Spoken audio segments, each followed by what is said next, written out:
नमो भवाय च रुद्राय च नमः शर्वाय च पशुपतये च नमो नीलग्रीवाय च शितिकण्ठाय च नमः प्रवर्तिने च युक्तकेशाय च नमः सहस्राक्षाय च शतसन्वने च नमो गिरिजाय च शिपिभिष्टाय च नमो मेघुष्टमाय चेषुमते च नमो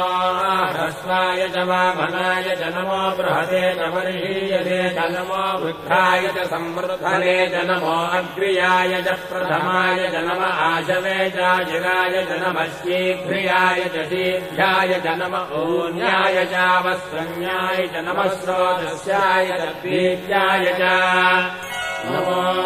ज्येष्ठाय च कनिष्ठाय च नमः पूर्वजाय चापरजाय च नमो मध्यमाय चापगल्भाय च नमो जघन्याय च बुद्धियाय च नमः श्रोभ्याय च प्रतिशल्याय च नमो याम्याय च क्षेम्याय च नमो उर्भर्याय